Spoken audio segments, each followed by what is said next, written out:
ก็คือวันนี้ที่พี่พิมนั่งมองน้องๆทั้ง3คนเนี่ยสิ่งเดียวที่เสียดายก็คือไม่มีโอกาสมีเพื่อนในวัยที่ไม่มีโอกาสได้แบบใช้ชีวิตกับเพื่อนๆในวัยมหาลัยใครก็ตามรู้จักพิมดาต้องรู้จักพอใจแห่งเป็นต่อความสัมพันธ์กับผู้คนในแก๊งเป็นต่อแล้วกันค่ะพี่สนิทกันมากน้อยแค่ไหนเพราะมันอยู่ด้วยกัน23 ปีแล้วมันออกกองก็อยู่กันยิ่งกว่า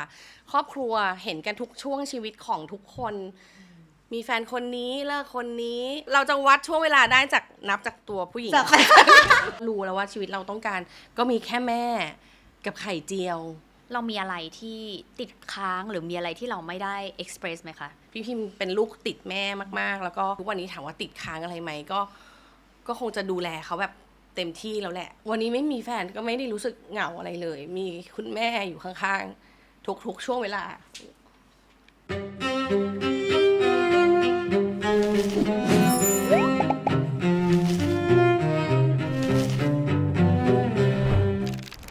สวัสดีค่ะพี่พิมยินดีต้อนรับเข้าสู่รายการลาซัพเพอร์นะคะสวัสดีค่ะพวกเราตื่นเต้นมากค่ะพี่พิมเพราะว่าจริงๆต้องบอกว่าคุณพิมซาซ่าถ้าแบบว่าเป็นแบบโตมาเป็นยุคแบบก้อยตี้ดีจะเขาเรียกว่าเป็นไอดอลเป็นดาราตัวท็อปแล้วกันในยุคนั้นหนูรู้สึกว่าแบบในทุกๆช่วงชีวิตที่หนูแบบดูทีวีมาหนูจะเจอพี่พิมอยู่เสมอหนูเป็นเชียร์ลีดเดอร์หนูก็เอาซาซ่าเพลงเหลอไปเป็นเหมือนแบบธีมในเชียร์ลีดเดอร์อะไรเงี้ยประกวดร้องเพลงก็คือใช้เลือกได้ไหมอกหักหนูก็เพลงนี้ค่ะพี่อยู่ในช่วงทุกช่วงชีวิตของน้องรู้สึกว่าอยู่ในทุกๆช่วงชีวิตก็เลยวันนี้อยากจะมาเจาะเส้นทางชีวิตแล้วก็ความฝันของพี่พิมค่ะว่า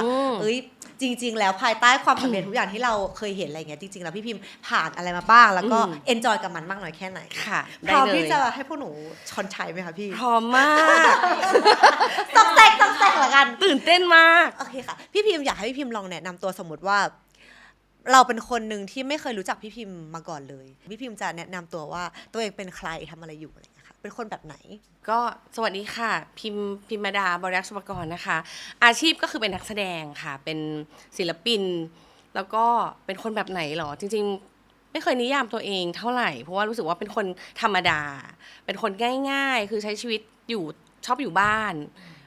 ไม่ได้ชอบแบบออกไปไหนอะไรเงี้ยชอบอยู่บ้านกับแม่กับหมาอะไรเงี้ยค่ะชีวิตง่ายมากเป็นคนตลกเป็นคนจริงจังหรือว่าเป็นคนอารมณ์ดีแล้วกันอารมณ์ดีถามว่าตลกไหมเนี่ยบางทีก็มีบ้างเหมือนแบบอาจจะเป็นคนอารมณ์ดีเป็นคนไม่ค่อยมีเรื่องเครียดแล้วก็ไม่ได้เป็นคนแบบมีเรื่องแล้วเก็บไว้กับตัวอะไรอย่างเงี้ยค่ะคือถ้าเจอเรื่องอะไรปุ๊บเดี๋ยวแป๊บเดียวมันก็หายไปเองอะไรเงี้ยไม่ได้เก็บอะไรมาคิดเยอะแสดงว่าพี่พิมโตมาในครอบครัวที่สบายๆถูกไหมคะไม่ได้สตริกมากหรือว่าถูกค่ะด้วยความที่เหมือนโตมาเป็นเด็ก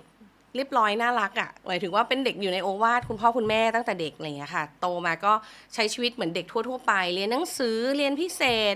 ออกกำลังกายตีแบดอะไรอย่างเงี้ยมันก็จะกิจกรรมก็คือจะเบาๆแบบนี้ไม่ได้มีกิจกรรมโลดโผนเรียนโรงเรียนหญิงล้วนเรียนจบม.6 ปุ๊บก็เข้าวงการบันเทิงเลยคือมันไม่มีช่วงเวลาให้ไปแก่นเปรี้ยวที่ไหนแม้กระทั่งแบบเป็นชีวิตมหาลัยก็แทบจะไม่เคยใช้แทบจะไม่ได้ใช้เลยเพราะว่าทำงานตั้งแต่เด็กใช่ค่ะพี่พิมเคยจินตนาการไหมคะว่าสมมติวันนั้นเราไม่ได้เข้าวงการบันเทิงจริงๆแล้วพี่พิมจะทำอะไรอยู่หรืออยากทำอะไรสาขาที่เลือกเรียนละกันเพราะว่าตอนนั้นน่ะมันก็ยังไม่ชัดเจนด้วยความที่เราพอเราจบม.6 แล้วเราก็เอนทรานซ์ใช่ไหมคะเราก็หลีกเลี่ยงการเรียนนิเทศตอนนั้นรู้สึกว่าคนแย่งเรียนนิเทศมากเลยแบบไม่อยากเรียนนิเทศเลยก็เลยสมัครเข้าเรียนการโรงแรมแล้วก็รู้สึกว่าคณะนี้ได้ใส่สูทได้แต่งตัวสวยกว่าคณะอื่นก็เลยตัดสินใจเลือกคณะนี้อยากได้เจอผู้คนไม่ได้นั่งออฟฟิศคือหลักๆคือไม่อยากนั่งออฟฟิศอะไรอย่างเงี้ยค่ะก็เลยเลือกเรียนคณะการโรงแรมแล้วก็ได้ไปฝึกงานแล้วก็เลยคิดว่าไม่เอาแล้วจบดีกว่าอาชีพนี้ไม่เหมาะกับเราพอมันเข้าปี 1ปุ๊บมันทำงานเลยอ่ะมันไม่มีเวลาที่จะได้ไปทดลองอาชีพอื่นอ่ะมันไม่มีอะไรอยู่ในหัวเลยตอนนั้นนะคะซึ่งพอพี่พิมพ์ทำก็แฮปปี้กับมันถูกไหมคะหมายถึงว่าเป็นอาชีพเป็นสายอาชีพที่เรารู้สึกว่าเราเอนจอยกับมันทุกอย่างมันได้มาด้วยความฟลุกอ่ะมันทุกอย่างมันฟลุกมากทุกอย่างมันเกิดขึ้นภายในระยะเวลาเร็วมากคือพี่พิมพ์ไปเรียนพิเศษมีแมวมองชวนเข้ามาในแกรมมี่กลับบ้านไปอีกประมาณอาทิตย์นึงโทรมาเรียกไปเซ็นสัญญาคือทุกอย่างมันเกิดขึ้นภายใน3 เดือนเข้าห้องอัดถ่าย MV เป็นศิลปินเลยภายแบบในเวลาสั้นๆแบบนี้ใช่ค่ะมันฟลุกมากซึ่งแต่ว่าพี่พิมพ์เอนจอยกับเส้นทางนี้ถูกไหมคะหมายถึงว่าตลอดระยะเวลาที่เราอยู่ดีเราได้โอกาสมาแบบ ไม่ได้ตั้งตัวต้องเข้ามาต้องนู่นนี่นั่น ถามถึงวันนี้ enjoy มาก แต่ว่าถ้าย้อนไปวันนั้นนะถามว่ามันเหมือนมันโดนผลักมาเรื่อยๆอะค่ะมันเดินตามทางที่ผู้ใหญ่เขาแบบพาเรามามากกว่า แต่พอทำไปเรื่อยๆเราเริ่มมาเล่นละครเรามีความสามารถตรงนี้เฉยเลย เราเล่นละครได้ไงวะอะไรเงี้ยเราสามารถแบบเล่นบทนี้ก็ได้เล่นบทนั้นก็ได้มาเล่นตลกซิทคอมได้อีกอะไรเงี้ยคือมันเหมือนมันเจอตัวเองไปเรื่อยๆตามเส้นทางที่มันโดนผลักมาเดินอย่างเงี้ยค่ะ งั้นทีนี้ที่ขอย้อนกลับไปละกัน สมมติว่าถ้าแฟลชแบ็กกลับไป พี่พิมพ์รู้สึกว่าการที่เราทำงานเร็ว หรือได้โอกาสเหล่านี้มาในเวลาอันรวดเร็วมันทำให้เราพลาดอะไรในชีวิตวัยเด็ก ก็คือวันนี้ที่พี่พิมนั่งมองน้องๆทั้ง3คนเนี่ยสิ่งเดียวที่เสียดายก็คือไม่มีโอกาสมีเพื่อนในวัยที่ไม่มีโอกาสได้แบบใช้ชีวิตกับเพื่อนในวัยมหาลัยในวัยที่แบบทุกคนโอ้ยกอดคอกันโหไปเที่ยวอ่ะเข้าแคมป์ไปเมากันไปอะไรอย่างเงี้ยคือมันไม่มีช่วงเวลาแบบนี้เพราะว่าเราทำงานเรามาเป็นศิลปินปุ๊บเราต้องอยู่ในคอนเซ็ปต์เราต้องอยู่ในคาแรคเตอร์เราเป็นศิลปินเราเป็นไอดอลเราต้องแบบเป็นตัวอย่างที่ดีของเยาวชนนะเราต้องเป็นอะไรอย่างเงี้ยค่ะทุกอย่างมันก็ในวัยในยุคนั้นด้วยอะไรเงี้ยมันไม่ได้แบบสามารถเป็นตัวเองได้100%ออกความคิดเห็นได้ในทุกๆเรื่องอะไรแบบนี้อะค่ะอะไรที่พี่พิมพ์คิดว่ามันเป็นภาพที่คนส่วนใหญ่อะคิดว่าพิมพ์ซาซาเป็นแบบนั้น แต่จริงๆแล้วเราไม่ใช่ คนก็คงมองพี่พิมเป็นแบบน่ารักสดใสดูแบบแบ๊วแบ ใช่ ว เขารู้สึกแบบนั้น น่ารักอะไรอย่างเงี้ยแต่จริงๆแล้วซ่าแสบผ่านมาทุกอย่างทำทุกอย่างที่วัยรุ่นทำมาแล้วทำมาหมดแล้ว จริงๆมีแหล่งข่าวบอกว่าจริงๆพี่พิมพ์มาเที่ยวสะบัดอยู่นะคะจริงหรือเปล่าจริงหรือเปล่าจริงเหรอคะพี่พิมพ์ก็ไปเที่ยวคือเที่ยวไปทุกที่ตั้งแต่สมัยไหนคือไปหมดซ่า แสดงว่าจริงๆภาพลักษณ์ที่ทุกคนบอกว่าพี่พิมมาดาคือต้องน่ารักต้องหวานคือเราก็มีมุมสนุกสนานของเราที่เหมือนวัยรุ่นทั่วไปถูกป่ะคะ ไอ้น่ารักไอ้สดใสเราก็เป็นอยู่นึกออกไหมเราก็ยังมีความตรงนั้นอยู่แต่ว่าในเวลาที่เราอยู่กับเพื่อนนะเราจะไปนั่งแบบแบ๊วมันก็เราก็ต้องสุดเราก็ต้องไปสไตล์ของเราเอางี้ในวงปาร์ตี้แล้วกัน พี่พิมเป็นสายไหนเป็นสายแบบว่าสุดทางถึงเช้า ดกหมด ยกสะบัด ไม่แบบใครต้องหมดเท่านั้น จริงปะ กินแค่กินกึ่มไม่กินคือต้องเมา จริงปะโอ้ยพิมอยากเห็นพี่พิมโรชั่นนั้นเลยอ่ะ น้องมันยังเป็นอย่างนั้นอยู่ก็รู้สึกว่าแต่ถ้าฉันอายุเท่าน้องๆเหล่านี้นะฉันต้องได้เจอกันสักปาร์ตี้หนึ่งแน่ๆอะไรอย่างเงี้ย งั้นอยากรู้อันนี้ค่ะพี่พิมคำว่าซาซาละก่อนนั้นเลยคำว่าไอดอลที่พี่พิมเคยจะต้องเป็นไอดอลในวันนั้นอะไรอย่างเงี้ยกับไอดอลในวันเนี้ยที่พี่พิมน่าจะเห็นแบบวงนอพิกซี่ที่เขาก็อาจจะเป็นแบบ3คนเหมือนกันในการที่เราเคยเป็นไอดอลมาก่อนพี่พิมว่าไอดอลยุคแบบเรากับยุคปัจจุบันเนี้ยมันพี่พิมว่ามันต่างกันยังไงความยากง่ายของ2 generation ต่างกันยังไงคะ มันต่างกันโดยสิ้นเชิงมันคลาสสิกคนละแบบคือยุคนี้เท่าที่เรามองเนี่ยเรารู้สึกว่าพี่พิมไม่มีทางเป็นอย่างที่น้องๆตรงนี้เป็นได้แน่ๆเลยที่เขาแบบเต้นกันตัวงอตัวหักร้องไปด้วยอะไรอย่างเงี้ยคือเหมือนแบบน้องเขาแบบ นึกออกว่า เขาสนิทกับร่างกายสุ ใช่ ด แล้วคือเขาต้องได้รับการฝึกมาเขาโตมากับสิ่งที่เขาโตมาแบบนี้อ่ะคือรุ่นเราไอดอลคืออะไรล่ะนันทิดาร้องเพลงเราไปยืนเต้นแล้วก็เขินแล้วอะไรเงี้ยแต่ปัจจุบันน้องเขาแบบเก่งในระดับที่เราแม่งคงไม่สามารถทำแบบนี้ได้แต่ในยุคเรามันก็น่ารักตรงที่เต้นไม่เป็นเขินบ้างอะไรบ้างบิดอายไปมามันก็ยังดูธรรมชาติอยู่อะไรอย่างเงี้ยเต้นไม่ได้ก็กระโดดเอานับ1 2 3 4ให้รอดถ้า1 2 3 4รอดแปลว่าร้องเพลงได้ละ อะไรอย่างเงี้ย ๆมันก็มีความคลาสสิกมีเสน่ห์ในแบบไอดอลยุค ในแบบ นั้น ใช่ค่ะ ขอกลับมาโฟกัสที่วงซาซา ค่ะ พี่พิมที่คิดว่าทุกคนน่าจะรู้จักพี่พิมจากวงซาซาเป็นแรกๆเลย ทีแรก การทำงานกัน3คนผู้หญิงหมดเลย เป็นยังไงบ้าง เรื่องนี้น่าจะเป็นเรื่องที่เรา3คนรีเลทกันมากที่สุดคือการมีปัญหาคอนฟ lict กันมันก็จะเป็นคอนฟ lict แบบเด็กๆอย่างเช่นเข้าห้องน้ำไม่ชวนงอนไม่ชวนเลยห้ามเลยร้องไห้กลับมาเขียนไดอารี่อุ้ยบรรยายพี่พิมพ์กับ เขาสนิทกัน2 คน เขาสนิทอะไรอย่างนี้มันก็จะเป็นปัญหาในระดับที่เราแก้ไขได้เหมือนแบบทะเลาะกับแฟนเคลี้ยงโทรศัพท์ไม่ถ่ายไม่ทำงานต่ออะไรเงี้ยคือมันเป็นปัญหาที่แบบเรารู้สึกว่ามันเป็นวัยที่เราประคับประคองได้อะไรเงี้ยตีกันฉ่ำตีกันทุกช่วงวัยแต่ว่าพอเหมือนพอโตขึ้นมามันมีช่วงที่เราแบบหายไปอะไรเงี้ยค่ะกลับมาเจอกันอีกรอบในวัยที่เราโตขึ้นต่างคนก็ต่างไปแบบไปเติบโตในแบบของตัวเองมาอย่างเงี้ยมันก็กลับมาตีกันอีกแบบ ในรูปแบบนึงเหรอคะ ในรูปแบบใหม่ๆอะไรอย่างเงี้ยค่ะซึ่ง สุดท้ายแล้วพี่พิมรู้สึกว่าการทำงานร่วมกันอ่ะมันมีปัญหาหมดแหละ เพียงแต่ว่าเราพูดคุยกันในวิธีแบบไหน แก้ปัญหาแบบไหน บ้านซาซ่าเขาอาจจะแก้ด้วยวิธีแบบงอนบล็อกลีฟแชทอันฟอลโล่เอ้ยพี่พิมอยู่ในเจนที่แบบอันฟอลโล่อะเข้าใจปะในเจนที่เหมือนงอนแล้วอันฟอลโล่ให้มันรู้กันไปว่า ฉันโกรธ งอ นะ อยู่ในจุดที่เราบล็อกเรา unfollow แล้วเรากลับมาคุยกันยังไงคะพี่พิม คือมันก็ต้องใช้เวลา คือพี่พิมก็รู้สึกว่าเรื่องบางเรื่องมันคุยกันตอนนี้มันไม่จบไม่เคลียร์ทุกคนก็คือทุกคนตัวจี๊ดพี่บอกว่าไอ้แก้วพิมพ์หวานเนี่ยจี๊ดหมดจี๊ดในแต่ละเวใช่ค่ะ define นิดนึงได้ไหมคะ แก้วคือเขามั่นในที่นี้คือเขารู้เขาชัดเจนว่าเขาทำอะไรยังไง ส่วนหวานจะเป็นแนวแบบดื้ออะสำหรับพี่พิมพ์นะในความรู้สึกนะคือดื้อคือด้วยความที่เขาเป็นน้องเล็กใช่ไหมแล้วเขาก็จะได้รับการทรีตแบบเป็นน้องเล็กจากเราเสมออะไรเงี้ยฉะนั้นเขาก็จะมีความดื้อความแบบไม่เชื่อไม่ฟังอะไรอย่างนี้เหมือนแบบเราไม่ได้หมายความว่าทุกคนต้องเชื่อต้องฟังอะไรกันขนาดนั้น แต่ว่าในบางเรื่องถ้าหากว่าเรื่องนี้พี่พิมพ์เป็นคนคอนโทรลอยู่อะพี่พิมพ์เป็นคนจัดการเรื่องนี้แล้วพี่พิมพ์อยากให้มันเดินไปตาม1 2 3แก้วก็ชัดเจนอันนี้แก้วไม่ทำจบเรารู้ว่าแก้วไม่ทำอันที่2ได้หวานทำก็ได้พอถึงเวลาไม่ทำอะไรอย่างเงี้ยคือมันจะมีความงัดกันอยู่ใช่ค่ะ แล้วคุณพิมพ์ล่ะคะจีทางไหนคะ พี่พิมอะรู้สึกว่าด้วยความที่เราแบกความเป็นพี่ใหญ่ ข้อที่1นิสัยไม่ดีคือขี้งอนอย่างที่บอกไปคือขี้งอน แล้วก็ไม่รู้จะทำยังไงกับนิสัยนี้คืองอนจริงๆ ไม่ได้งอนเล่นๆแต่ก็แบกความคาดหวังจากคนทำงานรอบๆตัวด้วยเพราะว่าเหมือนเวลามีอะไรเขาก็จะเข้าหาเราเป็นคนแรกฉะนั้นพิมก็จะต้องกลับมาจัดการในบ้านอะให้มันเรียบร้อยเพื่อส่งงานต่อให้เขาไปทำงานให้เราต่อ คือถ้าในบ้านเรายังไม่เรียบร้อยอะคนก็จะรอเราแล้วเราก็จะดูไม่ดีอะไรอย่างเงี้ยคือเราก็จะกลัวกังวลตรงนี้อะไรอย่างเงี้ยอันนี้คือมันเป็นสิ่งที่ทุกคนจะมองว่าพี่พิมเครียดเกินพี่พิมแบบไม่ปล่อยวางเลยอะไรอย่างเงี้ยค่ะ สมมุติว่าถ้ามีปัญหากัน3 คนกันกลับมาก็คือใช้เวลา แล้วก็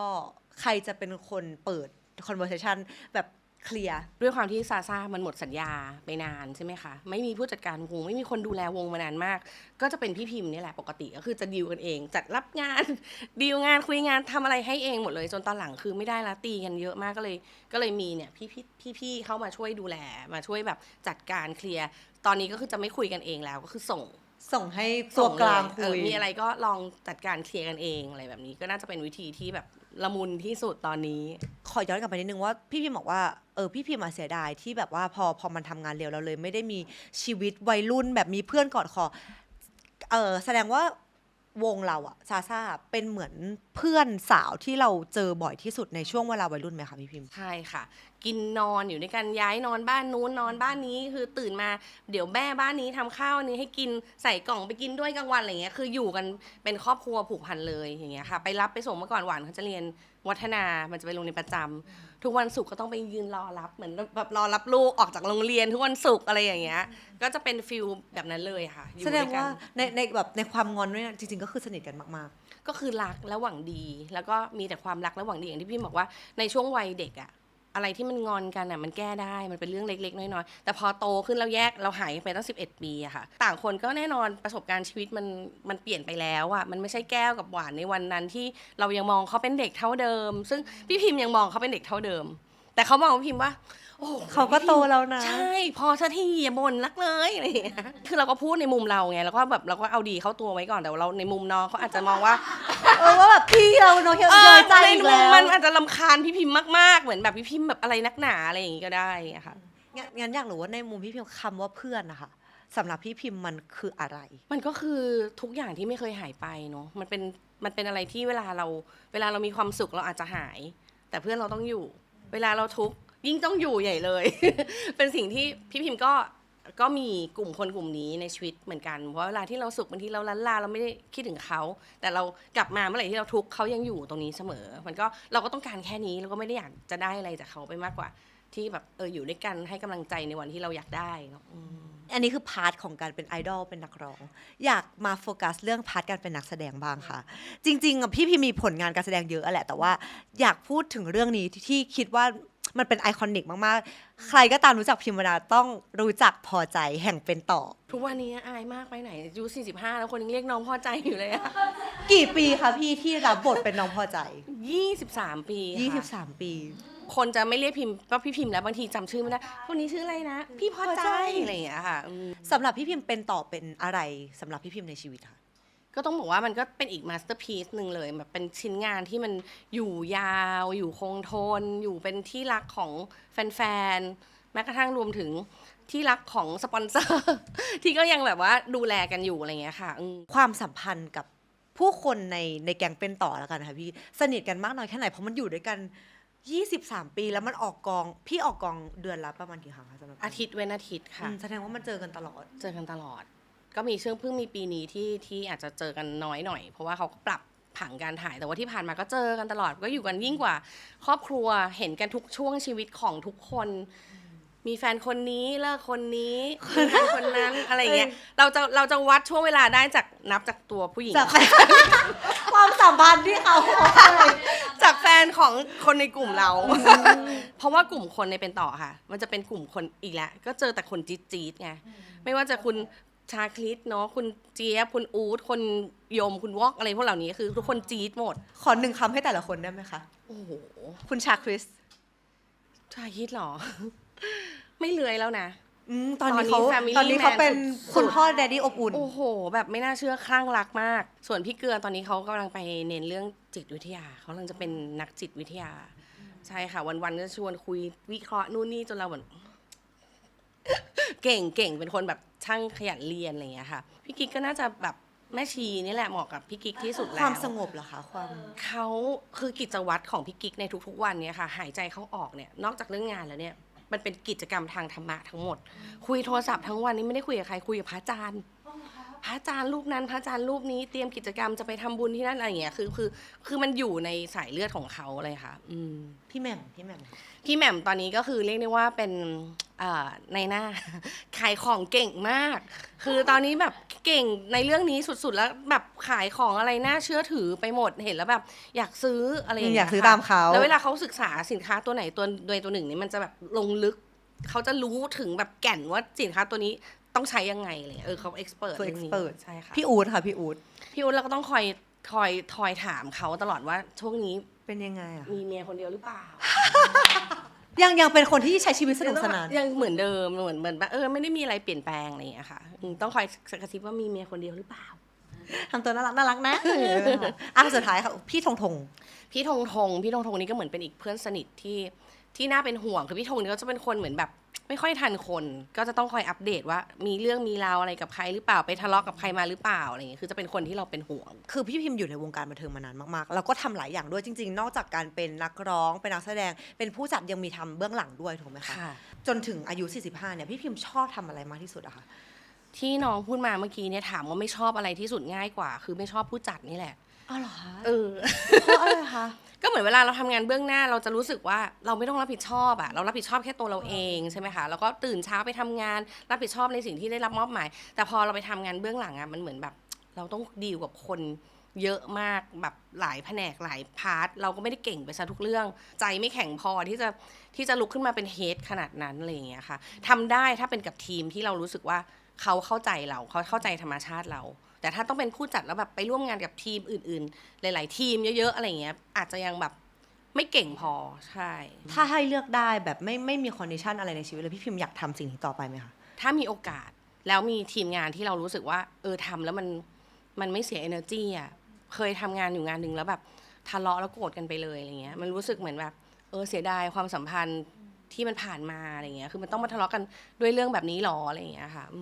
ไม่อยากทำแบบนั้นแล้วถ้าสมมติว่าไม่ต้องคำนึงถึงอะไรเลยไม่ได้มีเรื่องเงินเรื่องอะไรเลยพี่พิมอยากทำอะไรในปัจจุบันมากที่สุดอย่างที่เล่ามาทั้งหมดว่าพี่พิมไม่เคยทำอย่างอื่นเลยแบบนอกจากวงการบันเทิงคือมันก็โตมากับตรงนี้จริงๆอะไรเงี้ยค่ะเพิ่งเจอตัวเองว่าสนใจอะไรแบบเมื่อไม่นานมานี้ก็คือรู้สึกอยากเป็นช่างทำเฟอร์นิเจอร์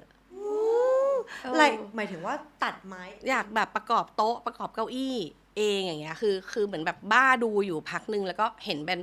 ผู้หญิงด้วยที่เขาทำได้แล้วมันก็ไม่ได้ยากถ้าเรามีความรู้ถ้าแค่เราแบบรู้ว่าไอ้นี่มันใช้กับไอ้นี่มันต่อแบบนี้หรืออะไรอย่างเงี้ยพี่พิมรู้สึกว่าสนใจแล้วก็คือหมกมุ่นดูอยู่พักนึงช่วงรีโนเวทบ้านอย่างเงี้ยค่ะก็เลยรู้สึกว่าโหนี่ถ้าทำได้เองนี่ต้องมีมาสเตอร์พีซเป็นของตัวเองอีก1 ชิ้นอะไรเงี้ยค่ะก็รู้สึกว่าถ้าย้อนไปได้อาจจะอยากเรียนอะไรที่มันเป็นวิชาชีพแบบเนี้ย หรือหลังจากนี้พี่พิมอาจจะได้มีโอกาสทำก็ได้นะคะ ยกไม้ก็ไม่ไหว โอเค งั้นคำถามสุดท้ายก่อนจบคอร์สนี้ค่ะพี่พิมตั้งแต่ใช้ชีวิตมาจนถึงวินาทีนี้พี่พิมรู้สึกว่าตัวเองประสบความสำเร็จหรือพอใจในชีวิตตัวเอง หรือยังถ้ายังมีอะไรที่พี่พิมยังอยากทำต่อไป ถามว่าพอใจไหมพอใจมากพอรู้สึกว่าใช้ชีวิตมาอย่างดีแล้ว คือไม่ได้เคยสร้างปัญหาอะไรให้คุณพ่อคุณแม่ปวดหัวไม่เคยสร้างปัญหาในช่วงเวลาที่เราเป็นนักแสดงหรือว่าทำให้งานเขาล่มจมหรืออะไรเงี้ยพอใจในระดับหนึ่งกับการเติบโตมาของเราแล้ว แต่ว่าถามว่าประสบความสำเร็จไหมคงไม่รู้จะเปรียบเทียบกับอะไรแต่ถามว่ามันก็รู้สึกพอใจมากกว่าค่ะ พอใจ พอใจแล้ว ที่ผ่านมา ใช่ค่ะ มีอะไรที่อยากทำยังติดค้างกับตัวเองแล้วรู้สึกว่าอยากแกร็บมันอีกสักหนึ่งจังหวะ ไม่มีนะพี่พิมรู้สึกว่าพี่พิมใช้ชีวิตไปอย่างนี้แหละ คือไม่ได้ทะเยอทะยานอยากจะมีอะไร คืออยากจะใช้ชีวิตแบบสบายๆอยู่กับคนที่เรารัก ซึ่งก็มีไม่กี่คนตอนนี้ก็อยู่กับคุณแม่อยู่กับหมา เท่านี้ก็คือแบบมีความสุขแล้ว คือไม่ได้มองภาพอะไรไปไกลๆถ้าหากว่ามีโอกาสอะไรที่เข้ามาแล้วแบบมันเข้ากับเราก็ทำได้หมดงานสุดท้ายจริงๆแล้วพี่พิมมีข้อคิดอะไรหรือมีประโยคอะไรที่อยากจะส่งต่อ เกี่ยวกับการใช้ชีวิตให้กับคนที่เขาใช้ชีวิตอยู่ในสังคม ปัจจุบันที่มันอาจจะวุ่นวายบ้างไหมคะ จริงๆแล้วคนก็เครียดเนาะเหมือนแบบแน่นอนแหละมันต้องมีการจับจ่ายใช้สอยเงินเดี๋ยวนี้ก็หายากอะไรเงี้ยค่ะแต่ว่าเราก็อย่าลืมว่า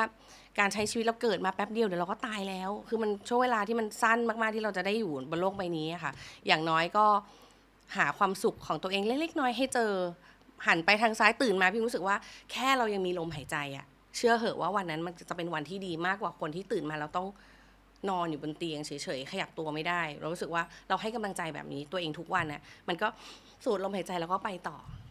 แลนดิ้งได้ถูกต้องมาค่ะ เพราะว่าเดี๋ยวหลังจากนี้เราจะคุยกันลึกซึ้งเกี่ยวกับเรื่องวันสุดท้ายของชีวิต ไปกันที่คอร์ส 2 ค่ะ มาสู่คอร์สที่ 2 ค่ะพี่พิมพ์ เริ่มอิ่มแล้วเริ่มอิ่ม เริ่มอิ่ม คอร์สแรก เริ่มอิ่ม โอ้โหอินโทรยังจอยๆเมื่อกี้ก็ถามว่าอันนี้ไม่ดิฟ อันนี้ก็ไม่ดิฟชิว ชิวๆค่ะ ๆอยากรู้ก่อนว่าพี่พิมพ์มีทัศนคติกับคำว่าความตายหรือวันสุดท้ายของชีวิตยังไงบ้างคะ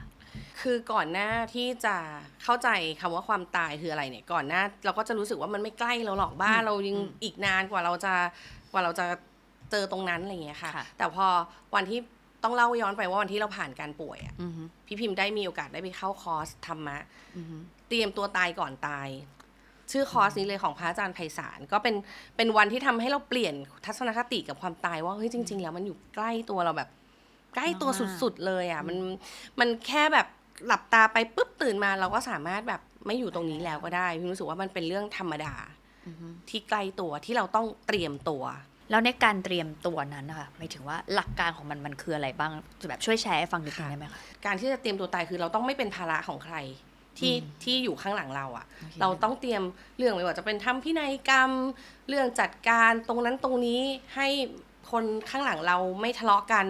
อะไรอย่างเงี้ยค่ะหรือแม้กระทั่งเตรียมว่าจะจัดงานศพตัวเองยังไงอะไรเงี้ยคือในคอร์สตรงเนี้ยค่ะคือเขาเตือนใจเราหมดเลยพี่พิมรู้สึกว่าเป็นสิ่งที่พี่พิมก็ค่อยๆคิดค่อยๆเตรียมเอาไว้อยู่เหมือนกัน แล้วณวันนั้นน่ะมันกลัวไหมคะระหว่างมันเป็นความรู้สึกยังไงอะ เราเข้าสู่วันที่เล่าว่าไม่สบายใช่ไหมคะก็คือเป็นมะเร็งใครๆก็รู้ว่ามะเร็งต้องตายแน่เลยอะแล้ววันนั้นพี่พิมเพิ่งอายุ35เองเนาะย้อนกลับไปคือมัน10 ปีที่แล้วอะมันรู้สึกว่าเฮ้ยบ้าเหรอยังไม่ได้ทำอะไรเรื่องหลายอย่างเลยแบบสุขภาพร่างกายเราก็แข็งแรงเราไม่ได้แบบมีตรงไหนเจ็บป่วยอะไรเลยอะไรเงี้ยค่ะมันจะตายตรงนี้เลยเหรอวะอะไรเงี้ยก็กลัวค่ะก็รู้สึกว่ามันเป็นเรื่องที่ไม่น่าเกิดขึ้นอะไรเงี้ยแต่พอมันเกิดขึ้นแล้วเราก็ค่อยๆเรียนรู้มันไปว่าโรคภัยไข้เจ็บคือมันแบบมันมาโดยที่เราไม่จำเป็นว่าอยู่ต้องอายุเท่าไหร่อ่ะมันสามารถเกิดขึ้นได้จริงๆตลอดเวลา แล้วพอผ่านมาแล้วเป็นณวันเนี้ยพี่พิมพ์ยังกลัวหรือรู้สึกกับคำนี้ในรูปแบบไหนคะ คือพี่พิมรู้ว่ามันอยู่ในตัวพี่พิมอยู่ตลอดฉะนั้นสิ่งนี้มันอาจจะอยู่ในตัวทุกคนก็ได้ค่ะไอ้คำว่ามะเร็งที่ทุกคนกลัวเนี่ยค่ะเพียงแต่ว่ามันจะเกิดขึ้นเมื่อไหร่วันนี้พี่พิมผ่านไปแล้ว cancer free ไปแล้ว10 ปีฉะนั้นตอนนี้ก็คือมันโลกเขาก็สงบใช่ไหมแล้วก็แต่เราก็ไม่รู้เหมือนกันว่าวันหนึ่งอ่ะเขาจะยังแบบ ตื่นขึ้นมา หรือเปล่า หรือเปล่าอะไรอย่างเงี้ยฉะนั้นเราก็ต้องเข้าใจมันนะคะคือเราผ่านมันมาแล้วเรารู้ process มันแล้วว่ามันสามารถเป็นแบบนี้วิธีการรักษาเป็นแบบนี้หรือครั้งหน้ามันอาจจะหนักกว่านี้ พี่พิมรู้สึกว่าที่ผ่านมาจุดไหนคือจุดที่ยากที่สุดที่เรารู้สึกว่าโอ้โหโมเมนต์นี้มันผ่านยากที่สุดเลย ก็โมเมนต์ที่ต้องยอมรับแล้วทำใจเข้ารักษาเข้าให้คีโมผมจะร่วงแล้วจะทำงานไม่ได้อีกเป็นปีแล้วก็ไม่รู้ว่าสภาพหลังจากนี้จะหายไหมให้คีโมครบแล้วจะกลับมาปกติหรือเปล่าอันนี้มันก็เป็นเรื่องที่เราแบบกังวลแล้วก็ มัน ใช่ คิดไปก่อน คิดจินตนาการไปอย่างเงี้ยค่ะ แต่ผ่านมาได้แล้วค่ะ ผ่านมา โอเค 10 ปีแล้วค่ะ ดีใจด้วยค่ะ ขอบคุณค่ะ โอเค แต่จริงๆแล้ววันนี้คืออย่างที่พูดคือมื้อสุดท้ายก่อนตาย อืม เป็นการลองคิดจินตนาการดูแล้วกัน เราก็ไม่แน่ใจว่าเผลอๆพี่พิมพ์อาจจะเคยคิดสิ่งดีไว้บ้างแล้ว เมนูที่พี่พิมพ์เลือกมาขออนุญาตเปิดให้สักเล็กน้อย ขนมจีนน้ำ น้ำ เงี้ เงี้ ย ยว วทำไมจะต้องเป็น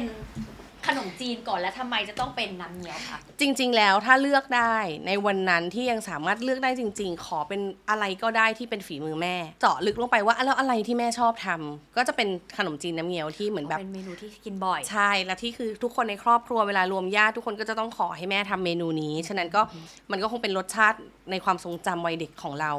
ทีนี้ถ้าลองดีไซน์แล้วกันพี่พิมพ์ว่า ถ้าสมมติวันนี้ตรงนี้มันดันเป็นอีกแค่ 24 ชั่วโมงสุดท้ายที่เราจะอยู่ได้ หนูไม่เดบิวต์ แต่เป็นการที่เราลองนึกดูเพื่อว่าโอเค ถ้ามันมีวันนั้นจริงๆแล้วเราดีไซน์ได้อะพี่พิมพ์คิดว่าโอเค ข้างหน้ามีขนมจีนน้ำเงี้ยวอยู่ พี่พิมพ์เห็นใครบ้างหรือ เราอยากเห็นใครที่นั่งอยู่กับเราบ้าง มันง่ายมากเพราะว่าชีวิตพี่พิมพ์คัดกรองคนแล้วก็รู้แล้วว่าชีวิตเราต้องการ ก็มีแค่แม่กับไข่เจียว เท่านั้นเลยขอเท่านี้ที่แบบที่แบบจำกัดแล้วก็อยู่แล้วก็แบบกินกันอย่างมีความสุขแล้วก็บายบายกันด้วยความเข้าใจอะไรเงี้ยคือขอเท่านี้เลย แล้วทั้งแม่แล้วก็ไข่เจียวเรารู้สึกว่าเรามีอะไรที่ติดค้างหรือมีอะไรที่เราไม่ได้เอ็กซ์เพรสไหมคะ เรารู้สึกเราใช้ชีวิตกับเขามาอย่างคุ้มค่านะวันนี้หรือยังคะ สุดๆพี่พิมเป็นลูกติดแม่มากๆ แล้วก็เหมือนแบบชอบที่จะหันไปแล้วเจอเขาอะถึงแม้จะไม่ต้องคุยกันก็ได้แต่อยู่แล้วชอบหันไปแม่อยู่ไหนแม่อยู่ไหนอะไรอย่างเงี้ยคือชอบแบบเป็นฟิลนั้นอะไรอย่างเงี้ยค่ะทุกวันนี้ถามว่าติดค้างอะไรไหมก็คงจะดูแลเขาแบบเต็มที่แล้วแหละเห็นไหมเขาคงเป็นคนสุดท้ายที่พี่พิมรู้สึกว่า วันนี้ไม่มีแฟนก็ไม่ได้รู้สึกเหงาอะไรเลย มีคุณแม่อยู่ข้างๆทุกช่วงเวลา อ๋อกูก็เลยไปด้วย วันหนึ่งถ้าแบบ ยังไงแม่เขาต้องไปก่อนเราอะ โอเค คือเคยคุยกันเสมอว่าแบบ แม่จะทิ้งให้พี่อยู่คนเดียวหรอ คือฉะนั้นแม่ห้ามไปไหนนะอะไรเงี้ยคือก็จะแบบคุยกับเขาเป็นแบบโจ๊กๆกันตลอดแต่ลึกๆอะมันเป็นความกลัวที่มันเกิดขึ้นจริงๆว่า ตื่นมาแล้วว่าเราหันไปไม่เจอเขาแล้ว เราจะแบบ เราจะทำยังไงอะไรเงี้ย ทีนี้พอเราเคยผ่านประสบการณ์หมายถึงว่าการป่วยมันค่ะ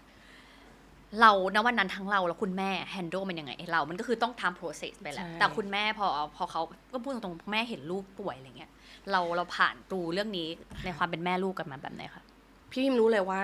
เขาเจ็บกว่าพี่พิม100 เท่า คือแบบ เดี๋ยวนะขอเวลาแป๊บหนึ่งแม่ก็คืออยู่ในทุกๆโมเมนต์ในทุกๆการรักษาของพี่พิมเลย ตื่นเช้าเตรียมของไปโรงพยาบาลอะไรอย่างเงี้ยค่ะวันนั้นบอกใครไม่ได้เลยใช่ไหมคะมันก็เป็นความลับในครอบครัวบวกมีทีมงานที่เราทำงานอยู่ด้วยอีกนิดหน่อยที่เขารู้ข้อมูลอะไรเงี้ยก็จะแบกกันไปอยู่เงี้ย2 คนก็แบบเข้าออกโรงพยาบาลอะไรเงี้ยค่ะ แต่ก็ไม่ได้แบบแย่นะแต่เราก็รู้ว่าความรู้สึกแม่ที่เห็นเรา ไม่มีผมหรือแบบเจาะให้ยาอะไรเงี้ยเขาคงเจ็บกว่าเรา เยอะอะไรเงี้ยค่ะ หนูจะพาพี่ออกจากเรื่องนี้แล้วค่ะ ที่พี่พิมบอกว่าพี่พิมอะใช้มาชีวิตมันหลงเลยแล้วมันคัดกรองทุกคนมาเยอะมากจนมันเหลือคนสำคัญแค่ไม่กี่คน อยากรู้ว่าอะไรที่มันทำให้เรารีไลซ์ว่าจริงๆคนในสำคัญ อะไรที่มันคัดกรองผู้คนเหล่านั้นออกไปแล้วเหลือคนสำคัญแค่ไม่กี่คน จริงๆมันก็ง่ายมากด้วยการที่เรารู้สึกว่าเราไม่ดึงปัญหากลับมาบ้านอ่ะวิมรู้สึกว่าถ้าสมมติเราอยู่กับคนนี้แล้วมันมีปัญหาไม่เขากับเราก็คือแยกกันออกไป โดยที่ไม่จำเป็นต้องทะเลาะหรือไม่จำเป็นต้องเคลียร์ใจอะไรกันด้วยซ้ำไปเราก็รู้ว่าใช้ชีวิตมาประมาณนึงแล้วก็คัดกรองด้วยตัวเราเองได้ว่าคนนี้เราอยู่ด้วยแล้วเรารู้สึกมันสบายใจหรือมันท็อกซิกอะไรอย่างเงี้ยค่ะ ยิ่งยื้อยิ่งถูลากกันไปมันก็ไม่ได้มีอะไรดีขึ้นจริงแล้วพอเราแค่แยกกันไปปุ๊บเราทุกวันนี้เราก็เป็นเพื่อนที่ดีต่อกันเรายังรักกันเหมือนเดิม เพียงแต่เราไม่ต้องเข้ามาปะทะกันเท่าเดิมใช่ โอเคค่ะพี่พิมพ์คิดว่าตัวตนของพี่พิมพ์ก่อนที่จะป่วยกับหลังป่วยเปลี่ยนไปเยอะไหมคะ จริงๆก็เป็นพี่พิมพ์คนเดิมที่แบบก็ยังเป็นคนสนุกสนานเฮฮาปาร์ตี้เหมือนเดิมเพียงแต่ว่าโอเคมันอาจจะแค่มีการระมัดระวังและเตรียมตัวที่จะต้องเจอเรื่องพวกนี้มากขึ้นกว่าคนทั่วๆไปหมายถึงตรวจสุขภาพบ่อยขึ้น เป็นทางพฤติกรรมมากกว่า ใช่ค่ะเจอคุณหมอโดยที่คุณหมอนัดแล้วก็ไม่ขี้เกียจเมื่อก่อนนี้คือตั้งแต่เกิดจนอายุ35จนวันที่เจอมะเร็งอ่ะคือไม่เคยตรวจสุขภาพเลยอ่ะใช่พี่ไม่เคยตรวจภายในไม่เคยทำอะไรเลย เพราะเราก็ทำงานมาไม่ได้คิดว่าตัวเองไม่สบายหรือว่าอ่อนแอใช่ปะตั้งแต่วันนั้นเป็นจนถึงวันนี้อ่ะเราให้ความสำคัญกับการตรวจสุขภาพให้ความสำคัญกับการเรารู้ว่าไม่ว่าเราจะเป็นอะไรไม่จำเป็นต้องเป็นมะเร็งอย่างเงี้ยค่ะปวดท้องปวดหัวอะไรนิดหน่อยคือพบคุณหมอเจอเร็วรักษาได้อันนี้คือเป็นสิ่งที่มันฝังอยู่ในใจตั้งแต่วันนั้นที่นี่อยากให้พี่พิมพ์แชร์นิดนึงว่าสมมติมีคนมีประสบการณ์เดียวกันเนี่ยคือณตอนนี้เขาเพิ่งรู้ข่าวว่าโอเคเขาป่วยพี่พิมพ์อยากแนะนำเขาว่ายังไงบ้างคะว่าเพราะมันน่าจะตกใจแน่มันน่าจะโอเวอร์เวมแน่เยอะมากที่พอทุกคนแบบป่วยหรือว่าคนในครอบครัวป่วยสิ่งแรกคือ direct มาหาพี่พิมพ์แล้วถามพี่พิมพ์ว่าวันนั้นพี่พิมพ์ทำยังไงอย่างเงี้ยค่ะสิ่งที่พี่พิมพ์แนะนำอย่างเดียวเลยคือต้องถามคุณหมอต้องคุยกับคุณหมอต้องไปหาหมอห้ามคิดเองห้ามซื้อยาเองห้ามอ่าน Google ห้ามแบบจินตนาการไปเองเพราะว่า Google ชอบแบบโอ้โหไม่ว่าคุณปวดหัวคุณก็สามารถพาไปเป็นมะเร็งได้ไม่ว่าคุณปวดท้องคุณก็จะไปจบที่เป็นมะเร็งได้ฉะนั้นบางทีเรื่องเหล่านี้อ่ะเคส by เคสเราไม่สามารถที่จะรักษาเองซื้อสมุนไพรมากินอะไรเองโดยที่แบบไม่ปรึกษาคุณหมอไม่แนะนำเลยแล้วในเชิงจิตใจพี่พิมพ์เตรียมยังไงหรือว่าวิธีการไหนที่รู้สึกว่ามันเวิร์กไหมคะกับตัวเองใช่ไหมคะคือวันนั้นก็ดิ่งไม่ใช่ไม่ดิ่งแต่ว่าด้วยความที่เราคุยกับคุณหมอเยอะเราคุยจนรู้กระบวนการรักษาแล้วคุณหมอก็พูดว่าแบบไม่ต้องกังวลปล่อยให้หน้าที่นี้เป็นหน้าที่หมอกลับบ้านไปทำให้ร่างกายแข็งแรงแล้วกลับมาเจอหมอตามนัดขอแค่นี้มันก็เป็นคำพูดง่ายๆที่หมอแบบบอกให้เราสบายใจว่าไม่มีขั้นตอนไหนเลยที่พิมพ์จะเจ็บซึ่งเป็นเรื่องจริงตั้งแต่วันที่พิมพ์เข้าผ่าตัดตั้งแต่ดมยาสลบคือไม่เคยเจ็บเลยแม้กระทั่งต้องเจาะเลือดตรงนี้เพราะว่าคุณหมอก็แนะนำให้เราใส่พอร์ตตรงนี้ให้ยาทางนี้มันมีวิธีหลายขั้นตอนมากในระบบในกระบวนการแพทย์ปัจจุบันนะคะพิมพ์เลยรู้สึกว่าเราต้องเชื่อใจเมื่อเราไปฝากชีวิตกับหมอท่านใดใช่ค่ะที่เรารู้สึกว่าเราเชื่อเขาแล้วว่าเชื่อเขาจะพาเราไปในทางที่แบบดีแน่นอนขออนุญาตสเปซิฟิกลงไปนะโมเมนต์ที่เรารับรู้ว่าเราเป็นที่ลำไข่เนาะค่ะเสียงในหัวครั้งแรกที่เรารู้เลยว่าเราเป็นมันเกิดอะไรขึ้นกับพี่พิมพ์บ้างคะก็คิดว่าแบบมันเกิดขึ้นได้ยังไงตอนนั้นแฟนก็ไม่มีนึกออกป่ะคือเหมือนแบบประจำเดือน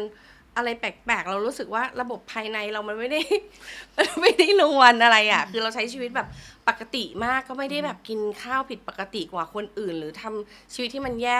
เราก็รู้สึกแค่ว่าแบบเฮ้ยมันใหญ่เท่าลูกรักบี้เลยเนี่ยนะมันอยู่ในร่างกายเรามานานแค่ไหนแล้วอ่ะคือมันกว่าตอนที่มันจะโตคือมันก็โตขึ้นมาเลยภายในอาทิตย์นึงอะไรอย่างเงี้ยค่ะก็เดาซึ่งเขาก็ไม่ได้บอกด้วยว่ามันมาจากไหนมันก็ randomly สุดๆถูกต้องมันไม่สามารถที่จะรู้ได้เลยว่าเรามีพฤติกรรมแบบไหนมาหรอเราถึงได้แบบมาจบ end up ตรงนี้ซึ่งหมอบอกว่าไม่อย่างที่บอกว่ากำลังกายกินดีอะไรก็ตามมันก็สามารถแบบเกิดขึ้นได้มันคือเซลล์ที่ผิดปกติอะไรอย่างเงี้ยค่ะแต่ว่าพี่พิมพ์มีปัญหาเรื่องประจำเดือนมาตั้งแต่สาวแล้วนะคือเหมือนแบบปวดท้องมากอะไรอย่างเงี้ยสาวๆเป็นไหมปวดท้องมากเมนมาเยอะผิดปกติบางทีประจำเดือนมาเป็นก้อนเป็นแบบเป็นเลือดอะไรอย่างเงี้ยค่ะมันพอเรามองย้อนกลับไปเรามีเรื่องเหล่านี้ผิดปกติจากเพื่อนๆคนอื่นแล้วโอเคพี่พิมพ์พอเรารู้ว่าเสียงในหัวเราเป็นแบบนี้เรารู้ตัวแล้วเรามีการวางแผนในการที่จะรักษาสิ่งนี้สเต็ป by สเต็ปยังไงบ้างคะตอนที่เกิดขึ้นนะทุกอย่างมันปุบปับมากพี่พิมพ์แบบตกใจมากเลยคือแค่ไปตรวจร่างกายปกติตรวจร่างกาย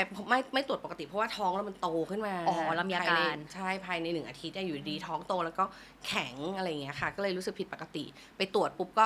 หมอก็นัดผ่าเลย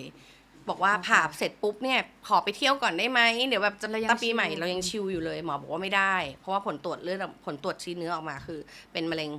ระยะ 1A โอเค ใช่ก็ถือว่ายังเจอเร็ว โชค อะไรอย่างเงี้ยค่ะ อืม แต่ว่าก็ต้องทำการรักษาคือเหมือนแบบต้องฆ่ามันเราไม่รู้ว่าในระหว่างที่เราผ่าตัดอ่ะไอ้เจ้าเชื้อเนี้ยมันกระเด็นไปอยู่ตรงไหนของร่างกายไหมถ้ามันแค่1 จุดดินสอก็คืออันตรายแล้วฉะนั้นก็เหมือนแบบเอายาลงไปฆ่าล้างทั้งหมดก็คือให้คีโมอะไรอย่างเงี้ยค่ะ ตอนนั้นก็ช็อกอยู่อ่ะยังไม่รู้อะไรแล้วก็รู้ว่าไม่เคยมีประกันอ่ะตอนนั้น ตอนนั้นไม่มีประกัน ไม่มีประกันสำหรับตัวเองที่คิดนะคะ ก็รักษากันมาจนจบคอร์สก็แบบโอ้โหแม่เงินค่าใช้จ่ายแบบบ้าไปแล้วอะไรเงี้ยเพราะว่าเราก็รักษาอย่างดีที่สุดเท่าที่เราทำได้เนอะค่ะเครียดอยู่นานจนสุดท้ายแม่มาเฉลยว่าฉันทำประกันไว้ให้เธอจ้ะ จริงเหรอคุณ จ แม่ ริงเนาะพี่แบบเหมือนยกภูเขาออกจากอกแล้วว่าแล้วคือประกันอ่ะจ่ายให้เกินครึ่งอ่ะตอนนั้นนะคือเราก็รู้สึกว่าโอ้โหมันถ้าไม่มีอ่ะเงินก้อนใหญ่ก้อนนี้ที่เราเตรียมเอาไว้สำหรับทำอย่างอื่นสะสมเอาไว้ในอนาคตคือมันก็หายไปเลยวับเลยอะไรอย่างเงี้ยค่ะก็คือวันนี้ก็ต้องขอบคุณแม่มากๆที่แม่รอบคอบมากคือ ไม่คิดเลยว่าแม่ทำประกันแล้วแม่ทำประกันโรคร้ายไว้ด้วยหรออะไรอย่างเงี้ยค่ะตกใจอะไรอย่างเงี้ยก็แบบ ซึ่งค่อยคิดว่าอันนี้ก็แค่แชร์ค่อยรู้สึกว่ามันจำเป็นมากยิ่งเราใช้ร่างกายหนักอะแล้วบาง น้องมัน ค่ะ มันจำเป็นมากคือวันนี้เรามองย้อนกลับไปแล้วเราบอกเพื่อนทุกคนเลยอะว่า อย่าประมาทนะ ไม่ว่าจะอะไรก็ตามคือคุณต้องมี เพราะว่าในวันหนึ่งอะคุณไม่รู้เลยว่าอนาคต 40-50 แล้วคุณจะทำงานมีเงินก้อนนี้จะมารักษาตัวเองได้ยังไง ถ้าหากว่าเราไม่มีการการันตีตรงนี้ที่เราทำเอาไว้ในวันที่เรายังมีแรงอะ เข้าใจค่ะ มันสำคัญมากมันคือการวางแผนมันคือการเตรียมตัว เพราะว่าวันหนึ่งทุกคนมันต้องเกิดแก่แล้วต้องเจ็บถูกไหมคะแล้วมันก็ต้องถึงจะไปถึงตรงนั้นน่ะเรายังไม่อยากจะแบบนอนเป็นผู้ป่วยอนาถาหรอกเราในวันที่เราวางแผนได้เราต้องเตรียมอืม ทีนี้ถามหน่อยว่าปกติอะก็หลายคนชอบบอกว่าเป็นมะเร็ง ตายแน่เลย คือมันเป็นแบบ mindset ที่มันจะชอบถูกผูกด้วย พี่พิมพ์พอผ่านมารู้สึกคำนี้มันเป็นคำที่รู้สึกมัน make sense ไหมหรือว่า no มัน make sense เมื่อวันที่เราไม่มีความรู้ เมื่อวันที่เราไม่ได้เข้ามาอยู่ในสังคมของคนที่รักษามะเร็ง เข้ามาอยู่ในสังคมที่เรารู้ว่าคุณหมอปัจจุบันนี้เขามีวิวัฒนาการไปถึงไหนแล้ว อยากให้ทุกคนสบายใจว่ามะเร็งไม่เท่ากับตายแล้วนะคะ จริงๆ ทุกคนเชื่อพิมพ์ไปคุยกับคุณหมอพิมพ์ไปร่วมงานอะไรมาเยอะมากพิมพ์รู้ว่าเดี๋ยวนี้มันมีวิธีการชะงักมะเร็งในรูปแบบต่างๆ เยอะมาก แต่ว่ามันก็ไม่ได้สามารถมาเล่าให้ฟังตายตัวเพราะอย่างที่บอกว่าไอ้พวกนี้มันเคส by เคสใครเป็นแบบไหน วิธีรักษาก็จะอีกแบบหนึ่งอยากให้ทุกคนแบบทำเข้าใจไว้เลยว่ามะเร็งไม่เท่ากับตายรักษาได้เจอเร็วรักษาได้ โอเค ศึกษาคุณหมอแล้วก็เป็นทีม ใช่ ทีนี้จะบอก journey ของพี่พิมพ์แบบละเอียดเนี่ยมันจะอยู่ในงาน date face ด้วย ค่ะ ช่วยอธิบายนิดนึงได้ไหมคะ มันจะต้องไปอยู่โซนไหนยังไง ถ้าอยากติดตามเรื่อง สำหรับงาน Date Fest 2026 นะคะ งานแฟร์ที่กล้าชวนคนไทย คุยเรื่องตายดีอย่างตรงไปตรงมาค่ะ วันที่ 13-15 มีนานะคะ จะมีงาน Date Fest ตรงนี้ใช่ไหมคะ ที่Impact Impact Hall 6 โอเค อยากชวนทุกคนมาใครที่กำลังมีคนในครอบครัว หรือว่าสนใจในเรื่องนี้นะคะ อยากให้มาพูดคุยกัน ทีนี้ในงาน date face เนี่ยคือถ้าอยากรู้เรื่องราวของพี่พิมพ์ หรือว่าต้องการศึกษาประวัติอะไรมันจะอยู่โซนไหนยังไงบ้างคะ มีเลยค่ะ มีอยู่ในโซนออกแบบชีวิตมะเร็งของตัวเองได้ โซนนี้ โอเค ไปเลยนะคะ จะมีเรื่องราวของพิมพ์เล่าเอาไว้เลย ซึ่งจริงๆ แล้วคนที่ไปงานเนี้ยก็คือ ไม่จำเป็นต้องเป็นมะเร็งถูกไหม ถูกต้อง ใช่ปะ มันใกล้ตัวเรามาก บางคนอาจจะเป็นคนที่ดูแลผู้ป่วยอยู่เป็นครอบครัวคนใกล้ชิด หรืออะไรก็ตามที่อยู่กับวนเวียนอยู่กับตรงนี้ หรือแม้กระทั่งคนที่สนใจเรื่องเหล่านี้เพื่อเตรียมพร้อมให้กับตัวเอง พิมพ์ว่าสำคัญมาก ลองมางานนี้เขาจัดเอาไว้แบบครบถ้วนเลยค่ะ โอเค อืม ไปกันนะคะ date face นะคะ ค่ะ 13-15 นะคะ มีนาค่ะ มีนาคม เมืองทองธานี impact พี่พิมพ์ทีนี้พอพี่พิมพ์รักษาระยะเวลานาน ค่ะ เท่าไหร่คะ ประมาณปีหนึ่ง โอ้โห ปี นี่คื หนึ่ อง ระยะแรกปีหนึ่ง ใช่ค่ะ โอเคแล้วพอจบปีหนึ่งปุ๊บเนี่ยมันจะต้องดูแลอะไรเป็นพิเศษหรือมันต้องยังไงบ้างไหมคะ มันเป็นโรคที่ต้อง follow up ตลอดเวลา ช่วงแรกนี่เรียกได้ว่าเดือนละครั้งเลยค่ะ ที่ต้องไปพบคุณหมอ ตรวจทุกอย่างตรวจเหมือนแบบเข้าโรงพยาบาลตรวจใหญ่ทุกรอบ โอเค หลังก็ค่อยๆ 3 เดือนครั้ง 6 เดือนครั้งอะไรอย่างเงี้ยค่ะ แต่คือต้อง follow up ตลอด ซึ่งประกันที่เวลาตอนที่พี่พิมบอกก็คือ ความคุ้มค่าก็คือแค่ตอนป่วย เขาดูแล จนหาย ด้วยค่ะ อ๋อ เขาตาม เขาหลัง ดูแลเหล่านี้ด้วยถ้าสมมติว่าเราอยู่ในประกันของเขาเนี่ย อ๋อยัง เขาจะ sustain ยัง ใช่ sustain ตัวเงินไว้ ใช่ใช่ ก็เท่ากับว่าจริง ๆ ข้อดีก็คือว่าถ้ามันมีประกันเนี่ยแล้วเราสามารถคุมได้ก็คือดูเขาเรียกว่าดูแลตลอดชีวิตของเรา ถูกต้อง ตราบเท่าที่เงินยังมีอยู่ ในประกันนะคะทุกคนซึ่งมันก็มีความจำเป็น ใช่ถูกต้องค่ะ โอเคค่ะ ใช้ชีวิตจนถึงตอนนี้ ถ้าถามว่าพี่พิมพ์อยากอยู่จนถึงอายุเท่าไหร่ เคยตั้งคำถามไหมคะ มันก็ย้อนกลับมาที่เดิมก็คือแบบ ไม่อยากอยู่ ถ้าไม่มีแม่น้องเข้าใจพี่ปะ มีคนแบบที่เรายังมีคนที่เรารัก ใช่คือเรารู้สึกว่าวันที่เราแบบไม่เหลือใครหันไปไม่เจอใครแล้วเนี่ยก็คงแบบไม่ได้อยากแบบมีชีวิตอยู่ยาวนานขนาดนั้น อยากอยู่ให้มันแบบพอดีไม่เป็นภาระใครแบบจัดการตัวเองพอได้ แล้วก็บายบายกันไปจากตรงนี้ที่เราก็ไม่ได้เสียใจกับอะไรแล้วอะไรอย่างเงี้ยค่ะ ก่อนที่จะไปคอร์สสุดท้ายแล้วกันค่ะ ค่ะ เพราะว่าจะอยากรู้ว่าเพราะว่าพี่พิมพ์น่าจะเคยแบบที่เข้าคอร์สแล้วบอกว่าดีไซน์งานศพอะไรอย่างเงี้ยเป็นยังไง เรามีทัศนคติยังไงกับความรักของเรานะวันนี้คะเรายังอยากมีครอบครัวไหมหรือเราก็ชิลมากๆหรือได้หมดเลยค่ะ ชิลมากๆแล้วก็รู้สึกแบบไม่ได้ against มันหรือว่าไม่อยากมีแต่ว่ารู้สึกตอนนี้แค่รู้สึกห่วงพื้นที่อะรู้สึกมีความสุขแล้วอยู่ตรงนี้อะในวันที่เราไม่ได้แบบโหยหา มันก็เหมือนเราสร้างความสุขได้ด้วยตัวเอง แต่ว่าถ้าวันหนึงมันเกิดแบบอยู่ดีๆแล้วมีคนเดินเข้ามาในชีวิตเราแล้วเราสดใสขึ้นมาเลยอย่างเงี้ยเราก็พร้อมเปิดอะไรแบบนั้นค่ะ มีคนแบบไหนที่จะทำให้เราดูสดใสเป็นพิเศษไหมคะสำหรับเราในวันนี้ มันผ่านมาหลายรูปแบบแล้ว เพราะ จริงๆ ยิ่งผ่านมาหลายรูปแบบเราน่าจะเห็นว่าเฮ้ยเราชอบแบบไหนอะไรเงี้ยค่ะ มาวิเคราะห์ตัวเองแล้วรู้สึกว่าเหมือนเป็นคนชอบคนแบดนิดนึงอ่ะชอบคนมีแบบคาแรคเตอร์แบดอ่ะแต่ว่าพูดกับตัวเองว่าไม่เอาแล้วสเปคนี้ต้องตัดออก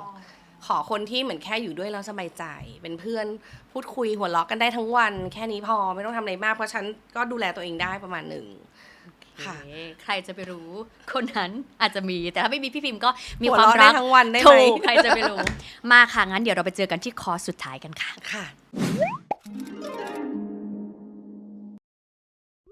สุดท้ายแล้วค่ะ สุดท้ายดู วัน หวา นี้ นๆใช่ไหมหวานๆ ข้อสุดท้ายหวานๆแบบซอฟต์แลนดิ้งเบาๆ อย่างที่พี่พิมบอกว่าเคยเข้าคอร์สใช่ไหมคะที่คอร์สเตรียมเขาเรียกว่าอะไรเตรียม เตรียมตัวตายก่อนตาย คืออย่างตอนนั้นเนี่ยดิมอยากรู้ว่ามันมีการแบบให้เราจินตนาการถึง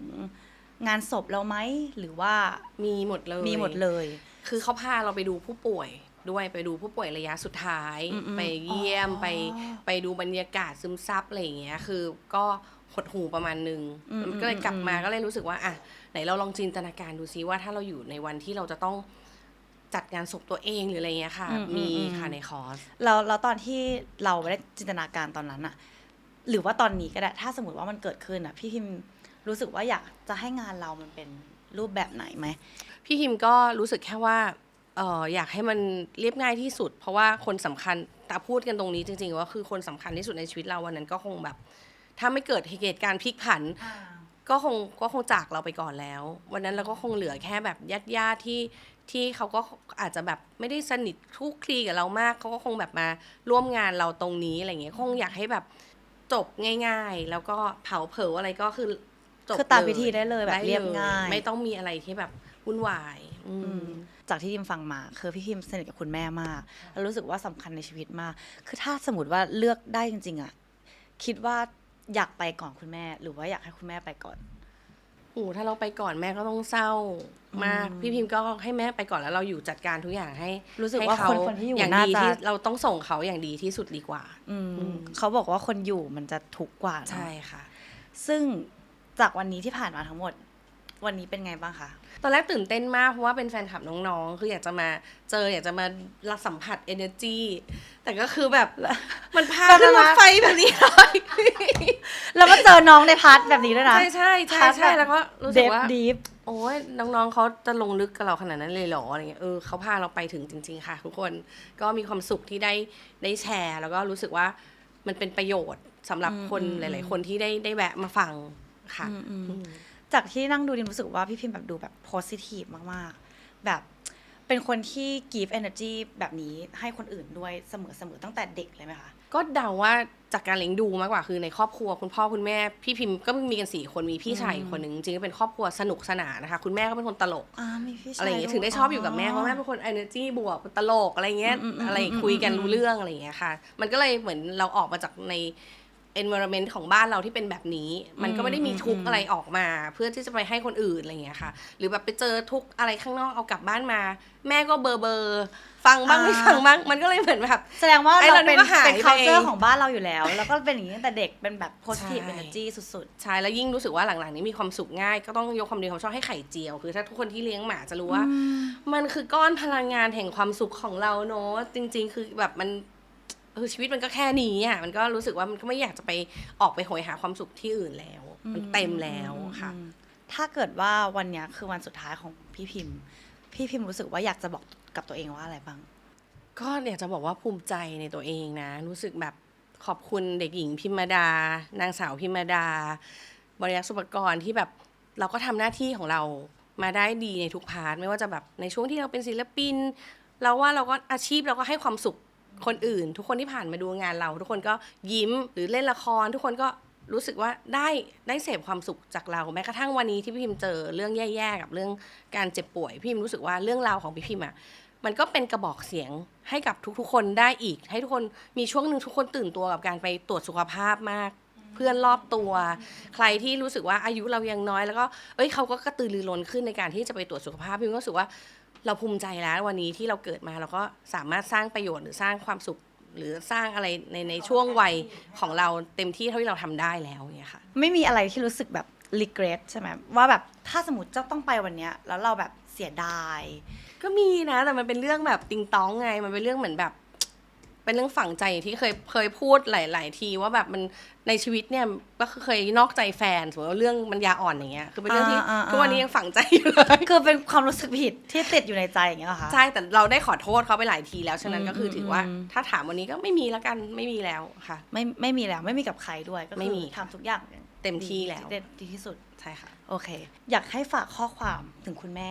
เพราะว่ารู้สึกว่าเป็นคนบุคคลสำคัญของพี่พิมอยากจะบอกคุณแม่ว่าอะไรถ้าเกิดว่าเราจะต้องแบบไปแล้ววันนี้ จริงๆแม่กับพี่พิมเนี่ยเป็นคู่กัดกันนะคือเห็นว่าเราพูดถึงแม่ในแบบเรารักกันแต่ว่าเราก็ทะเลาะกันตลอดอะไรเงี้ยค่ะบางทีเราก็รู้สึกว่าแบบแม่ก็ไม่ได้หนังใจเราอะไรเยอะก็มีการแบบพูดจาทะเลาะกันอยู่กันสองคนเนี่ยถ้าวันนี้จะต้องพูดอะไรกับแม่ก็อยากให้รู้ว่าแบบหรือบางข้อความหรือบางเมสเสจที่ส่งไปอาจจะทำให้แม่แบบน้อยใจบ้างหรือแบบเสียใจบ้างมันก็เกิดจากความไม่ตั้งใจละกันคือแบบรักแม่ที่สุดในโลกแล้วชีวิตนี้ก็คือคงแบบไม่สามารถหาอะไรมาเปรียบได้หรือว่าแม่รู้แหละ แม่รู้ค่ะไม่อยากพูดเยอะ ไม่อยากพูดเยอะปกติเป็นคนแสดงความรักกับคุณแม่อยู่แล้วไหมคะไม่ถึงว่าเรา พี่มาแสดง แต่แม่เนี่ยไม่ อ๋อแม่เป็น ใช่ เป็นแบบติดฟอร์มอย่างเงี้ยเหรอคะ แม่เขาจะเหมือนแบบเขาผู้ใหญ่อะเนอะทุกวันนี้เขาติดโทรศัพท์มากกว่าติดเรา แต่เราจะเป็นฝ่ายแบบ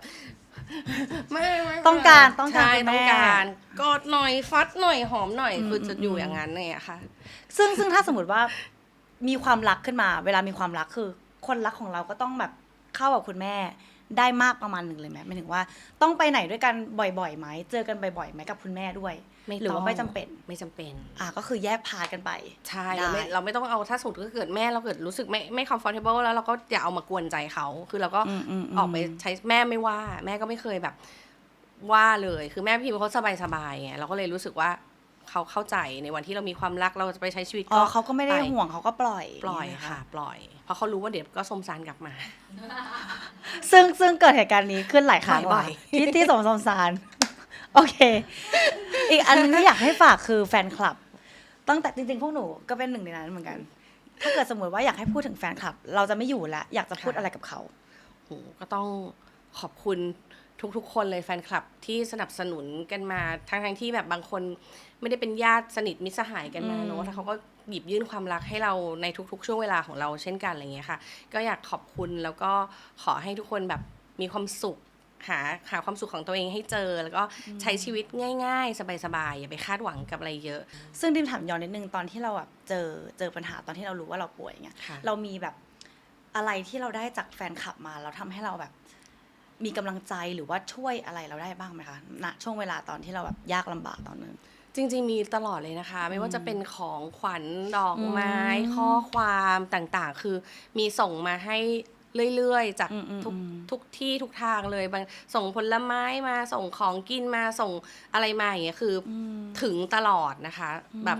มันได้รับอยู่เรื่อยๆเลยอ่ะ เขาแบบว่าน่ารักกับเรา ส่วนใหญ่ เสมอ จะไปเจอบรรดาคุณแม่ๆเวลาไปต่างจังหวัดอ่ะ เขาจะชอบเจอพี่พิมพ์เขาจะเข้ามากอดเลยหายดีแล้วใช่ไหมลูกอะไรเงี้ยคือมันได้รับความรักความเอ็นดูจากคนที่เขาก็เซอร์ไพรส์กับสิ่งที่มันเกิดขึ้นกับเราอะไรเงี้ยแล้วเขาก็หยิบยื่นไมตรีจิตให้เราอะไรเงี้ยเนาะมันเป็นอะไรที่อบอุ่นนะคนไทยอ่ะ ทีนี้นอกจากที่พี่พิมจะพูดถึงคนอื่นวันนี้มีคนที่จะมาพูดถึงพี่พิมเหมือนกัน อย่าบอกว่าเป็นแม่นะ โอ้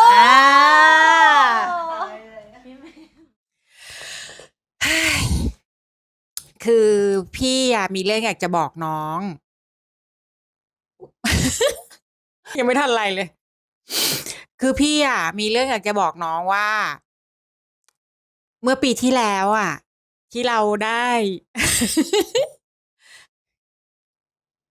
ปีที่แล้วที่เราได้มีโอกาสได้ไปอยู่ด้วยกันอะ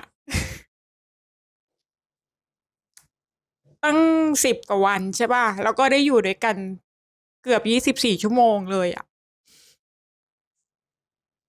พี่รู้สึกว่าพี่โชคดีมากที่ได้มีโมเมนต์แบบนั้นกับน้องอะเพราะว่าพี่รู้สึกว่ามันมีความสุขมากๆเลย คือสำหรับพี่อะความสุขมันไม่ได้หาได้ง่ายขนาดนั้นอะแล้วนั่นคือประสบการณ์ในชีวิต ครั้งหนึ่งที่พี่มีความสุขที่สุด ตอนที่พี่บอกน้องว่า พี่อะนอนหลับดีทุกวัน ไม่มีอะไรมารบกวนพี่เลย คือพี่นอนหลับได้ดีมากในทุกๆวันนะพี่ไม่ได้โกหกเลย จริงๆ อยากให้น้องรู้ไว้ว่า พี่โอเคมาก กับการที่ได้นอนห้องเดียว ใช้ชีวิตอยู่ในห้องเดียวกันด้วยกันกับน้องในทุกๆวันแบบนั้นน่ะ แล้วก็ ไม่มีวันไหนที่นอนไม่ได้เลย ตรงกันข้ามคือ มีความสุขด้วยซ้ำที่ ก่อนนอนได้รู้ว่ามีน้องนอนอยู่ข้างๆอะ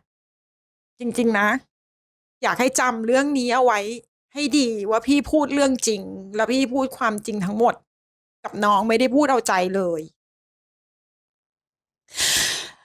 พิมพ์เป็นคนที่ไม่ได้อยู่ด้วยยากเลย ตรงกันข้ามคือเป็นคนที่อยู่ด้วยแล้วโคตรสนุกแบบสนุกมากมากจริงๆพี่จะบอกว่าพี่รักพิมพ์นะ แล้วก็ รักจริง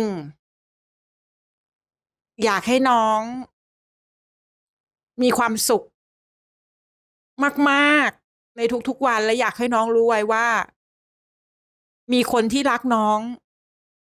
จริงๆ อยู่ตรงนี้คนหนึ่ง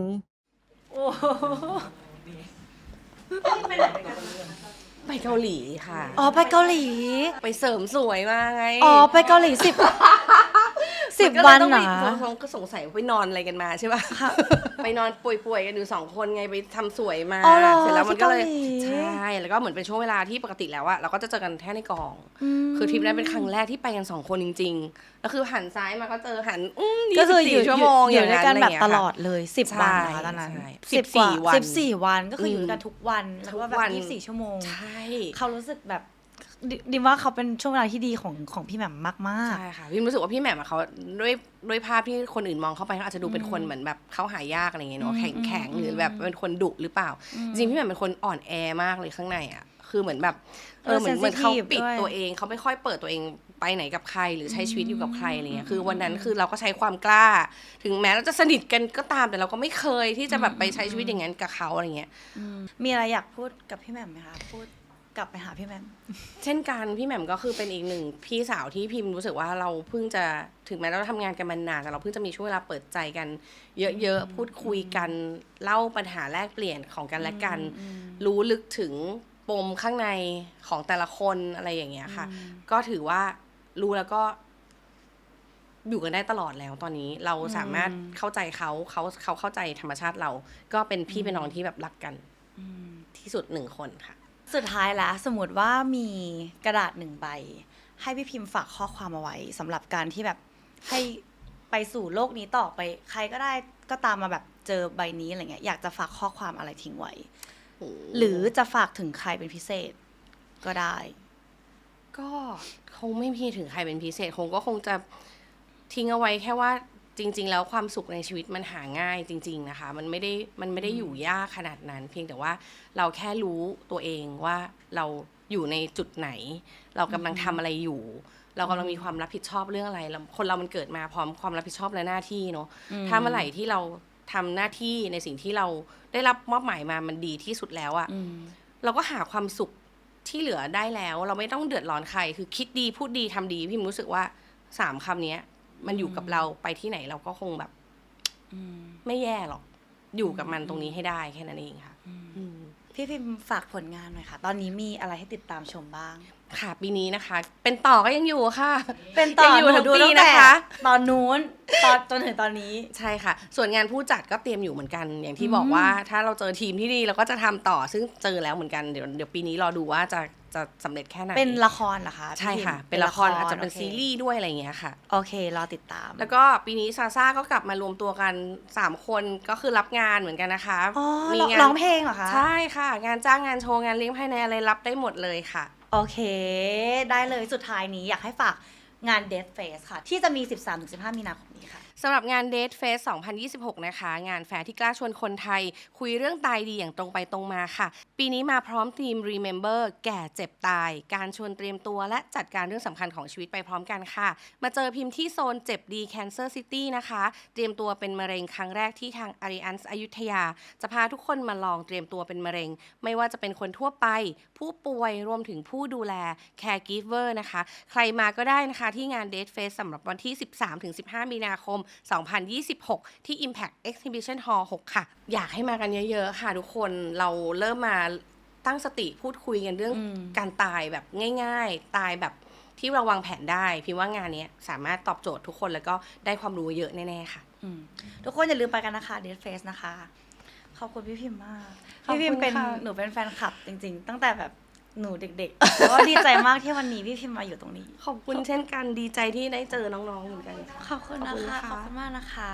นั่นแหละค่ะทุกคนอยากให้ใครมานะคะ ก็สามารถเสนอชื่อมาได้ ฝากกดไลค์ กดแชร์ กด subscribe ด้วยนะคะ เจอกันใหม่ค่ะลาสัปดา